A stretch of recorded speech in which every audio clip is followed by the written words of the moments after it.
Hey, so hi everyone, welcome back to this channel. So in today's video, I'm gonna discuss the C problem of code forces round 958 that is rated for division 2.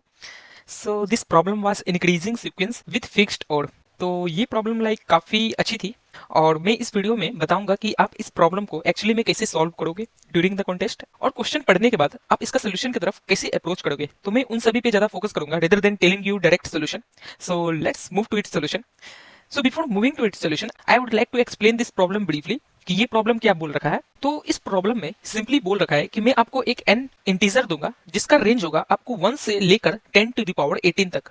ठीक है, आपको एक maximum के length का sequence बताना है। इस बात को गौर से सुनना, आपको एक मैक्सिमम के लेंथ का सीक्वेंस बताना है such that a1 should be less than a2, a2 should be less than a3, a3 is less than a4 and so on. A k minus one should be less than a k, ये पहला condition होना चाहिए। अब दूसरा condition क्या होना चाहिए कि ए1 और ए2 तुम्हारा एन होना चाहिए। सिमिलरली ए2 और ए3 तुम्हारा एन होना चाहिए। मतलब जितना भी कंसेक्यूटिव पेयर बन रहा है उन सभी का ओड एन के बराबर होना चाहिए। तो ये दो कंडीशन फुलफिल करना चाहिए। अब तुम बोलोगे भैया पहला कंडीशन बता ही नहीं रहे कि a i is less than equal to n भी तो था। तो यार अगर ये कंडीशन सेटिस्फाई हो रहा है कि ए आई और a i plus one should be n, तो मतलब ए आई को तो तुमको एन से छोटा रखना ही पड़ेगा। अगर उससे ज्यादा रखोगे तो तुम्हारा ओड का वैल्यू एन से बड़ा हो जाएगा। तो तुमको ये दो कंडीशन फुलफिल करके बताना है कि के का मैक्सिमम लेंथ क्या हो सकता है और फाइनली तुम उस वेक्टर को प्रिंट करो। जो भी मैक्सिमम लेंथ सीक्वेंस तुम बना रहे हो उसे प्रिंट करो। तो अगर इसका हम टेस्ट केस देखें, for example second test case जहां पे तुम्हारा एन है 3, तो इसमें तुम्हें मैक्सिमम सीक्वेंस का लेंथ आएगा 3 और उस सीक्वेंस में तुम्हारा वैल्यू होगा 1 2 3, ताकि ये दोनों कंडीशन फुलफिल कर रहा है कि a i is less than a i plus one. यहाँ तुम देख सकते हो 1 is less than 2, 2 is less than 3। और दूसरा कंडीशन कि 1 और 2 तुम्हारा 3 है, 2 और 3 भी तुम्हारा 3 है। तो ये दोनों कंडीशन फुलफिल कर रहा है। तो फाइनली तुमको बताना है कि मैक्सिमम लेंथ ऑफ सीक्वेंस क्या होगा और फाइनली वो सीक्वेंस तुम्हें प्रिंट करना है जो ये दोनों कंडीशन सेटिस्फाई करे। So let's move to it solution कि कि मैंने कॉन्टेस्ट के टाइम इसको कैसे सोचा था। So let's discuss the solution now. तो तुमको मतलब पहला कंडीशन क्या दिया हुआ था कि a i should be less than a i plus one होना चाहिए। ये तुम्हारा पहला कंडीशन था। और दूसरा कंडीशन क्या है कि हर एक कंसेक्यूटिव पेयर का और जो है वो हमेशा एन होना चाहिए। ये दो कंडीशन तुमको फुलफिल करना है। और साथ ही साथ तीसरा कंडीशन है कि तुमको के को भी मैक्सिमाइज करना है। You have to maximise the value of k, that is the length of sequence, you have to maximise it. ठीक है, तो हम तुमसे एक बात पूछते हैं, ये बात हमको बताना कि अगर मान लो हम तुमको एन देते हैं 6 और बोलते हैं कि तुम बस पहला कंडीशन को फुलफिल करो और थर्ड कंडीशन को फुलफिल करो और सेकंड कंडीशन को अभी के लिए भूल जाओ, तो तुम क्या करोगे?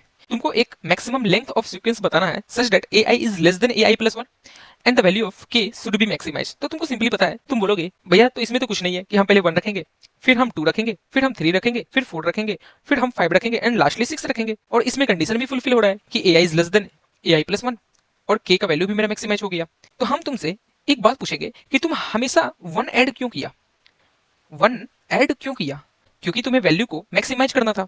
अच्छा भैया, तो तुम यहाँ पे तो 2 ऐड किए नहीं, तो मतलब कि यहाँ पे तुम 2 ऐड भी कर सकते थे कि 1 + 2 3 होता है, फिर 3 + 2 5 होता है, फिर 6 कर देते। ये भी कंडीशन फुलफिल कर रहा है। बट तुम यहाँ पे 2 ऐड करोगे तो तुम्हारा के डिक्रीज हो जाएगा। तो हम चाह रहे हैं कि हर एक कंसेक्यूटिव एलिमेंट के बीच में गैप कम से कम होना चाहिए। इस बात को गौर से सुनो कि मेरा गोल अब है, नया गोल बना कि a i minus a i plus one should be minimise. इसको हमको मिनिमाइज करना है कि हर कंसेक्यूटिव एलिमेंट का डिफरेंस को मिनिमाइज करना है। तो मतलब कि हम अगर कोई सा भी एलिमेंट एक्स लिए हैं, तो अगर मान लो इस एक्स के बाद वाई के लिए भी वैल्यू सेटिस्फाई कर रहा है और एक्स के बाद जेड के लिए भी वैल्यू सेटिस्फाई कर रहा है, but why is less then Z, तो हम हमेशा ट्राई करेंगे कि एक्स के बाद वाई को ही ले ताकि हम अपना के को बढ़ा सके। ठीक है भैया, ये भी समझ में आ गया। मतलब हम तुमको अभी तक 4 कंडीशन बता चुके हैं। अब आगे आते हैं कि एक्चुअली में अब हम कैसे अप्रोच किए फाइनल सोल्यूशन की तरफ। तो अब बात आती है कि हम एक्चुअली अब फाइनल सोल्यूशन की तरफ कैसे बढ़े। ठीक है, तो हमको ये भी दिख गया कि हम हमेशा ट्राई करेंगे कि कंसेक्यूटिव एलिमेंट का डिफरेंस जितना कम रहे उतना सही है। ठीक है, तो अब बात आती है कि हम फाइनल सोल्यूशन की तरफ कैसे बढ़े। तो देखो यार, एक तुमको हम टिप्स देना चाहते हैं इस वीडियो में। जब भी तुमको बिट मैनिपुलेशन का प्रॉब्लम आए ना, बिट मैनिपुलेशन का प्रॉब्लम आए जिसमें तुमको ओड निकालना हो, एक्सोड निकालना हो या एंड निकालना हो, कुछ भी हो, तो उसमें ट्राई करो कोई भी नंबर एन दिया है उसको पहले बिट में रिप्रेजेंट करो। बिट में रिप्रेजेंट करो, रिप्रेजेंट करो। ठीक है भैया, लिटरली मानो कि जब भी हम बिट मैनिपुलेशन का प्रॉब्लम देखते हैं तो सबसे पहले उसको बिट में रिप्रेजेंट करते हैं। तो और जैसे ही बिट में रिप्रेजेंट करते हैं तो हम काफी सोल्यूशन की तरफ आ चुके होते हैं। जैसे कि यहाँ पे अगर तुम लास्ट टेस्ट केस देखोगे तो तुम्हारा n है 23। तो हम अपना कॉन्टेस्ट का सिचुएशन बता रहे हैं कि हम देखें अच्छा तुम्हारा n है 23 और उसके लिए तुम्हारा आंसर है 7, 18, 21, 22, 23। तो हम तुमको एक ब्रह्मास्त्र क्या दिए कि जब भी तुम बिट मैनिपुलेशन का प्रॉब्लम देखे कोई तो हमेशा ट्राई करना कि किसी भी नंबर को बिट में रिप्रेजेंट करो। तो हम देखें कि अच्छा n23 है, इसको चलो एक बार बिट में रिप्रेजेंट करते हैं हम।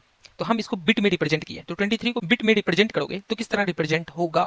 तो भैया क्योंकि ये 23 है तो 2/0 2 to the power 1, तो 2/0 का वैल्यू है तुम्हारा 1, 2/1 का 2, 2/2 का 4, 2/3 का 8 एंड 2/4 का 16। तो अगर 23 को तुम बिट मैनिपुलेशन में रिप्रेजेंट करोगे तो ये आएगा तुम्हारा 16 प्लस 4 प्लस 2 प्लस 1। ठीक है, तो देखो यार यहाँ पे तुम्हारा पहला वैल्यू लिया है 7, उससे बड़ा है तुम्हारा 18, उससे भी बड़ा है तुम्हारा 21, उससे भी बड़ा है तुम्हारा 22, उससे बड़ा है तुम्हारा 23। मतलब जितना n दिया है तो n को हमेशा लास्ट में रखा ही रखा है। इसको ध्यान से देखो, हर टेस्ट केस में n को हमेशा लास्ट में रखा ही रखा है।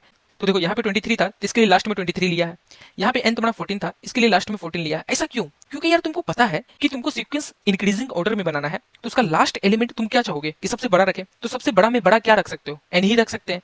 n से अगर बड़ा रखेंगे, मान लो यहाँ पे n से बड़ा कुछ भी आता 24, 25, 26, तो यार 23 और 23 और 24 का वैल्यू ग्रेटर देन n हो जाता, तो ये तुम्हारा कंडीशन ये वाला सेटिस्फाई नहीं करता जो तुम्हारा सेकंड कंडीशन है। तो हमको मतलब ये तो दिख गया कि लास्ट एलिमेंट मेरा हमेशा 23 होगा, दैट इज n होगा।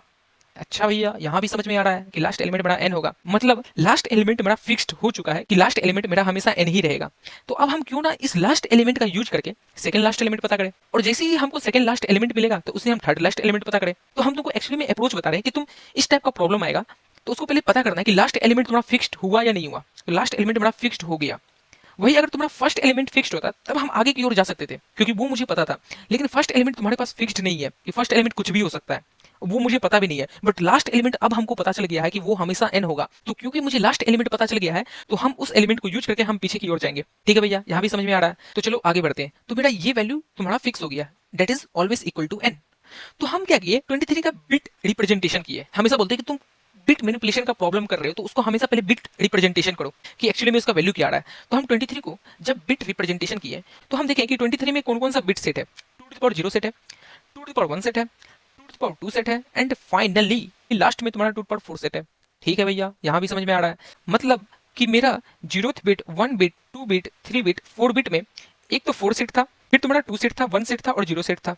ठीक है, अब तुम इसके पीछे आना चाहते हो और तुमको हम सबसे पहले क्या बताए थे कि n अगर 6 देंगे और बोलेंगे कि लॉन्गेस्ट इंक्रीजिंग सीक्वेंस बनाना है तो तुम कैसे बनाए थे 1 2 3 4 5 6। ऐसा क्यों लिए थे? क्योंकि तुम चाह रहे थे कि difference between any two consecutive number should be minimize, ये जो हम 4 कंडीशन में लिखे हैं। तो क्योंकि तुम अब 23 को फिक्स किए हो, इस बात को गौर से सुनो, अब हम 23 को फिक्स किए हैं तो इससे पीछे हम ऐसा कौन सा नंबर ले सकते हैं जो इसके क्लोज हो और इन दोनों के बीच का डिफरेंस मिनिमम हो। इस बात को गौर से समझो कि मेरा 23 है जिसमें 2/0 बिट सेट है, 2/1 बिट सेट है, 2/2 बिट सेट है और 2/4 बिट सेट है। तो अब हमको 23 से ऐसा नजदीक एलिमेंट लेना है, मान लेते हैं x, सच दैट x और 23 तुम्हारा एज इट इज n रहे, दैट इज 23 रहे, और ये x 23 से काफी नजदीक हो। तो मेरे लिए कौन सा x लेना बेटर होगा? तो चलो एक बार निकालते हैं। तो सिंपल सी बात है कि जो मेरा राइट मोस्ट बिट है उसमें से एक बिट को हटाएंगे, वही तुम्हारा नजदीकी एलिमेंट बनेगा x, जिसको तुम अगर ओड करोगे 23 के साथ जिसका वैल्यू 23 रह जाएगा। इसका मतलब कि हम अगर ये 2/0 बिट को अनसेट करते हैं और बाकी को एज इट इज सेट रखते हैं तो तुम्हारा वैल्यू आएगा 2/4 that is 16, 16 plus 4 that is 20 plus 2 22। तो तुम्हारा x बन जाएगा 22। तो मतलब मेरा नेक्स्ट एलिमेंट बना 22, जिसमें मेरा अब कौन कौन सा बिट सेट है, 4 सेट है, 2 सेट है और 1 सेट है। ठीक है, अब और पीछे आते हैं। अब तुमको बताना है कि 22 से करीबी ऐसा कौन सा एलिमेंट है जो 22 से छोटा है और उस एलिमेंट को अगर हम ओड करते हैं 22 के साथ तो उसका वैल्यू 23 आ जाए। इस बात को गौर से सुनो। तो हम क्योंकि पिछले बार सबसे छोटा वाला बिट जो सेट था उसको हटाए थे, दैट इज 2/0 को हटाए थे, तो इस बार कौन सा छोटा बिट को हटाएंगे जो कि मेरा 22 से नजदीक भी होगा और 22 से जस्ट छोटा भी होगा। इस बात को याद रखना, जस्ट छोटा भी होगा और जिसको हम ओड करेंगे 22 के साथ तो उसका वैल्यू 23 आ जाए। तो तुमको पता है कि पिछले बार हम 2/0 को हटाए थे, तो इस बार हम 2/1 को हटाएंगे। तो 2/1 को अगर इसमें से अनसेट कर देते हैं तो तुम्हारा वैल्यू क्या आएगा 10101। तो इसका वैल्यू क्या बनता है तुम्हारे पास, दैट इज 16 प्लस 4 20 प्लस 1 21। तो इस बार तुम्हारा x का वैल्यू आएगा 21। अच्छा भैया, मतलब हम क्या कर रहे हैं कि पहले एज इट इज 23 को ले लिए हैं और फिर हम क्या कर रहे हैं कि राइट मोस्ट साइड से जो सबसे छोटा बिट है और उन सभी को अनसेट करके एक नया एलिमेंट बना रहे हैं जो कि मेरा लास्ट एलिमेंट जो हम लिए होंगे उससे करीब भी होगा और जस्ट छोटा भी होगा और साथ ही साथ और उसका और करेंगे जो लास्ट चूजन एलिमेंट है उसके साथ, तो उसका वैल्यू आ जाएगा तुम्हारा एन। क्योंकि यार सिंपल सी बात है कि हम लास्ट एलिमेंट अगर 23 लिए तो उससे नजदीकी वाला एलिमेंट तुम क्या ले सकते थे जो ओड करने के बाद तुम्हारा 23 आ जाए। तो तुम चाहोगे ना कि हम सबसे छोटा वाला बिट हटाएं जिसको हम ओड करेंगे तो एज इट इज 23 रहे, तो हम 2.0 को हटा दिया एक बार, 2.0 यहाँ हटा, ये हटा। फिर हम और पीछे गए तो अब हमको और छोटा बनाना है तो उससे जस्ट बड़ा एक कोई सा भी सेट बिट हटाएंगे तभी ना वो छोटा रहेगा। तो इस बार हम 2 टू पावर 1 को हटाएं। अब आगे तो तुम बता दोगे कि आगे किसको हटाओगे, 2 टू पावर 2 को हटाओगे तो तुम्हारा नंबर क्या बनेगा 10011। तो इसका वैल्यू क्या आएगा तुम्हारा 16 17 18 19, तो ये है तुम्हारा 19। अब तुम लास्टली क्या हटाओगे, तो अब तो तुम्हारे पास एक ही सेट बिट है यहाँ पे, तो इस बार तुम 2 पर 4 को हटाओगे। तो क्योंकि हम इस बार 2 पर 4 को हटा रहे हैं तो ये बनेगा तुम्हारा 0 0 1 1 1 और इसका वैल्यू क्या है 7, तो यहाँ पे आ जाएगा 7। अब बताओ ये तुम्हारा 5 लेंथ का सीक्वेंस बना जिसमें तुम्हारा वैल्यू है 7 less than 19 less than 21 less than 22 and less than 23। तो ये मतलब पहला कंडीशन सेटिस्फाई कर रहा है। अब दूसरा कंडीशन सेटिस्फाई कर रहा है क्या, तो हाँ यार 7 और 19 तुम्हारा 23 बन रहा है, 19 और 21 23 बन रहा है, 21 और 22 23 एंड लास्टली 22 और 23 23 ही रहेगा। तो मतलब मेरा सेकंड कंडीशन भी सेटिस्फाई कर रहा है और मेरा के भी मैक्सिमाइज हो गया है कि हम हर बार सबसे छोटा जो सेट बिट था उसको हटा हटा कर चेक कर रहे थे ये चीज, और साथ ही साथ हम दो कंसेक्यूटिव एलिमेंट का डिफरेंस को मिनिमाइज भी कर दिया। तो ये था तुम्हारा फाइनल आउटपुट और तुम्हें ये चीज आउटपुट करना था। अब देखो इसका अगर बात करें इंप्लीमेंटेशन का, तो इंप्लीमेंटेशन तुम पे डिपेंड करता है कि तुम इस प्रॉब्लम को कैसे इंप्लीमेंट करोगे। क्योंकि तुम्हारा n है लेस देन इक्वल टू 10 18, तो मतलब तुम्हारा maximum set bit less than 60 तक जाएगा। तो मतलब हम क्या करेंगे कि सबसे पहले जो भी मेरा n दिया होगा उसको हम एक सेट बिट में रख लेंगे कि कौन कौन सा बिट सेट है। जैसे कि यहाँ पे तुम्हारा 23 के लिए 4 3 2 1 0 में तुम्हारा 4 सेट था, 3 सेट था, 2 सेट था और 0 सेट था। तो सबसे लास्ट में हम इसको प्रिंट करेंगे तो इसका जो भी वैल्यू होगा उसे हम वेक्टर में पुश बैक करेंगे, वेक्टर में पुशबैक किया। अब हम क्या कर रहे हैं कि हर बार पीछे इटरेट करके ये जो तुम्हारा फाइनल वैल्यू है v23 उसमें से जो लोएस्ट सेट बिट है उसको सब्ट्रैक्ट करते जा रहे हैं। जैसे 23 में 2 को माइनस करेंगे तो ये बन जाएगा तुम्हारा 22, फिर 23 में 2 को माइनस करेंगे तो ये बन जाएगा तुम्हारा 21, फिर 23 में 2 दैट इज 4 को माइनस करेंगे तो ये बन जाएगा 19। तो हर बार जो जो सेट बिट था, जो जो तुम्हारा स्मॉलेस्ट सेट बिट है वहां से स्टार्ट करके हर बार माइनस करेंगे और जो वैल्यू आएगा उसे हम वेक्टर में पुश बैक करेंगे और फाइनली उस वेक्टर को रिवर्स करके प्रिंट कर देंगे। सो this was my final solution. तो इसका अगर कोड देखा जाए तो हम सिंपली n में इनपुट लिए that is the value of n और एक वेक्टर बनाए v जिसे हम रिवर्स करके आउटपुट कर रहे हैं जो हम तुम्हें स्टार्टिंग में बताए थे, और एक विजिटेड वेक्टर बनाया है। ये विजिटेड वेक्टर सिंपली रख रहा है कि n में कौन कौन सा बिट सेट है, क्योंकि मेरा n का value less than equal to 10 to the power 18 था, तो इसलिए हम वेक्टर का साइज 60 तक रखें क्योंकि तुम्हारा 60 बिट तक 10 पावर 18 का वैल्यू आ जाएगा। और फाइनली हम इटरेट करके देख रहे हैं कि जैसे जैसे कोई सा भी एक बिट सेट है तो मेरा विजिटेड को 1 बना दो, और साथ ही साथ हम एक काउंटर वेरिएबल रखें ताकि ये देख रहा है कि कितना बिट सेट है, कि अगर मान लो एक ही बिट सेट होता है तो तुम्हारा आंसर सिंपली 1 हो जाता है क्योंकि उसके बाद तुम कोई सा भी छोटा एलिमेंट बना ही नहीं सकते हो जो तुम्हारा ओड का वैल्यू n दे। तो इसलिए हम ये चीज चेक करने के लिए देखे हैं कि अगर काउंट इज 1 तो सिंपली तुम सी आउट करो 1 एंड n, और अगर ऐसा नहीं है तो वेक्टर में सबसे पहले पुशबैक करो n, और जो तुम्हारा सबसे छोटा सेट बिट था उसको हर बार माइनस करके वेक्टर में पुशबैक करो। तो वही चीज चेक कर रहे हैं कि 0 से लेकर 60 तक इटरेट करके हम देख रहे हैं कि अगर विजिटेड ऑफ i 1 है तो वेक्टर में पुशबैक करो n minus 2 to the power i, और फाइनली तुम वेक्टर का साइज रिटर्न करो और वेक्टर को रिवर्स करके प्रिंट कर दो। So this was my simple code. मैं इस कोड को डिस्क्रिप्शन में भी डाल दूंगा।